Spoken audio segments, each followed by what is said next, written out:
ബഹിഷ്കരണ ആഹ്വാനത്തിനിടയിലും സമസ്ത വേദിയിലെത്തി പാണക്കാട് മൊയ്ൻ അലി തങ്ങൾ സമസ്ത ശതാബ്ദി സന്ദേശയാത്രയുടെ കന്യാകുമാരിയിലെ ഉദ്ഘാടന ചടങ്ങിലാണ് മൊയ്ൻ അലി തങ്ങൾ പങ്കെടുത്ത് കേരളത്തിലെ മുസ്ലിങ്ങളുടെ നേതാവ് ജിഫ്രി തങ്ങളെന്ന് മൊയ്ൻ അലി തങ്ങൾ പറഞ്ഞു. പാവങ്ങളായിട്ടുള്ള സാധുക്കളായിട്ടുള്ള നമ്മുടെ കേരളത്തിലെ മുസ്ലിങ്ങൾ സഹോദരങ്ങൾ അവരുടെയൊക്കെ നേതാവായിട്ട് അതിൻ്റെ ഒരു പ്രവർത്തനങ്ങളാണ് ജിഫ്രി തങ്ങളുടെ നമ്മൾ കാണുന്നത്. കാരണം സ്വർഗാവിശേഷികളായിട്ടുള്ള പണ്ഡിതന്മാരാണ് എന്നൊക്കെ നമ്മൾ വിശ്വസിക്കുന്നതും അവരെ കൂടെ നിൽക്കുന്നതിൽ നമുക്കുണ്ട് കിട്ടുന്ന ബർക്കത്തും അതുപോലെ തന്നെ പുണ്യവും വളരെ വലുതാണ്. അപ്പോൾ അതൊക്കെ നമ്മൾ കരസ്ഥമാക്കുവാനും അതൊക്കെ ലഭ്യമാക്കാനുള്ള ശ്രമങ്ങളാണ്. കോഴിക്കോട് നിന്ന് ദീപക് ധർമ്മടം വാർത്തയുടെ കൂടുതൽ വിവരങ്ങൾ നൽകാൻ നമുക്കൊപ്പം ചേരുകയാണ്. Good morning Deepak. ദീപകിനെ കുറിച്ച് പല പ്രിയപ്പെട്ട പ്രേക്ഷകരും പറയുന്നുണ്ട്, ദീപക് സിനിമയിലേക്ക് പോകും, അതോ 24 തന്നെ കാണുമോ? അപ്പം ഞാൻ ഒന്നും പറഞ്ഞില്ല, മൗനം വിദ്വാന് ഭൂഷണം. 24 തന്നെ കാണും. 24 പറയൂ. പിന്നെന്താ സംശയം?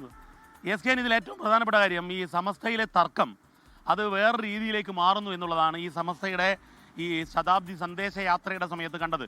അതായത് നേരത്തെ തന്നെ ലീഗിലെ ഒരു വിഭാഗം സമസ്തയ്ക്ക് എതിരായ നിലപാടെടുത്തിരുന്നു. അതിൽ മുസ്ലിം ലീഗ് ജനറൽ സെക്രട്ടറിയെ മാറ്റണം, PMA സലാമിനെ മാറ്റണം തുടങ്ങിയ ആവശ്യങ്ങൾ സമസ്ത മുന്നോട്ട് വെച്ചിരുന്നു. കാരണം അദ്ദേഹം ഒരു സമസ്ത വിരുദ്ധനാണ് PMA സലാം എന്നൊക്കെയായിരുന്നു അവരുടെ അവകാശവാദങ്ങൾ. ഇതിനിടയിൽ ഈ തർക്കങ്ങൾ പരിഹരിക്കാനുള്ള ചർച്ചകൾ പല ഘട്ടങ്ങളിൽ നടന്നു. പക്ഷേ എന്നാൽ അതൊന്നും എവിടെയും എത്താതായി. ഒടുവിൽ ഇപ്പോൾ ജഫ്രി തങ്ങൾ നയിക്കുന്ന ഈ സന്ദേശയാത്രയുടെ പതാക കൈമാറൽ അത് പാണക്കാട് നടത്തണമെന്ന ആവശ്യങ്ങൾ ഉയർന്നു. പക്ഷേ എന്നാൽ കന്യാകുമാരി മുതൽ കാസർഗോഡ് വരെയാണ് യാത്ര, അതുകൊണ്ട് കന്യാകുമാരിയിൽ വേണമെന്ന് പറഞ്ഞു. അങ്ങനെ അത് ജഫ്രി തങ്ങൾക്കെതിരായ അല്ലെങ്കിൽ സമസ്തയിലെ ഒരു വിഭാഗത്തിന് ഭൂരിപക്ഷത്തിനെതിരായ ഒരു പോരാട്ടമായി മാറി. ആ പോരാട്ടത്തിൻ്റെ ഒടുവിലാണ് ബഹിഷ്കരണ ആഹ്വാനം വരുന്നത്. അതൊരു നിശബ്ദമായ ബഹിഷ്കരണ ആഹ്വാനമായിരുന്നു.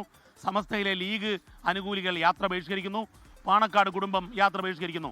ഇതാണ് പിന്നീട് വന്ന വാർത്ത. എന്നാൽ ഇന്നലെ ഈ ഉദ്ഘാടന വേദിയിലേക്ക് പാണക്കാട് കുടുംബത്തിൽ നിന്നും മൊയ്ൻ അലി തങ്ങൾ എത്തുന്നു എന്നുള്ളതാണ്. മൊയ്ൻ അലി തങ്ങൾ പല ഘട്ടങ്ങളിൽ സമസ്ത അനുകൂലമായ ലീഗിൽ നിന്നും വ്യത്യസ്തമായ നിലപാടുകൾ എടുത്തിട്ടുണ്ട്. അത് പണ്ട് ഹൈദരലി തങ്ങൾ, അദ്ദേഹത്തിൻ്റെ പിതാവും അങ്ങനെ തന്നെയായിരുന്നു. അദ്ദേഹം ലീഗിൻ്റെ പ്രസിഡന്റ് ആയിരിക്കുമ്പോഴും സമസ്തയുടെ ഒരു യോഗം ആ ദിവസം വന്നാൽ അതിന് പ്രാധാന്യം നൽകുന്ന ഒരാളായിരുന്നു ഹൈദരലി തങ്ങൾ. ഒരുപക്ഷെ അതിൻ്റെ പാത എന്നോണം പിന്തുടർന്നായിരിക്കാം ഈ മൊയ്ൻ അലി തങ്ങൾ ഇങ്ങനെ ഈ പരിപാടിയിൽ ബഹിഷ്കരണ ആഹ്വാനത്തിനിടയിലും ഈ പരിപാടിയിലേക്ക് മൊയ്ൻ അലി തങ്ങൾ എത്തിയത്. മാത്രവുമല്ല അദ്ദേഹം 2 കാര്യങ്ങൾ എടുത്തു പറഞ്ഞു. ദീനീ കാര്യങ്ങളിൽ അവസാന വാക്ക് ജഫ്രി തങ്ങളുടേതാണ്. അതായത് പാണക്കാടിൻ്റെതല്ല ദീനീ കാര്യങ്ങളിലെ അവസാന വാക്ക് എന്നതാണ് അതിൻ്റെ പരോക്ഷ അർത്ഥം എന്നുള്ളതാണ് SKN. അതും പാണക്കാട് കുടുംബത്തിൽ നിന്നാണ് പറയുന്നത് എന്നുള്ളതിൻ്റെ പ്രാധാന്യം കൂടി ഉണ്ട് SKN. Okay, thank you Deepak Dharmadam. ലോകത്തെവിടെയായാലും ഏത് സമയത്തും 24 വാർത്തകളും ഓഗ്മെന്റഡ് റിയാലിറ്റി പാക്കേജുകളും എക്സ്പ്ലെയിനറുകളും വിശദമായി കാണാൻ ഞങ്ങളുടെ YouTube ചാനൽ നിങ്ങൾക്ക് സബ്സ്ക്രൈബ് ചെയ്യാം.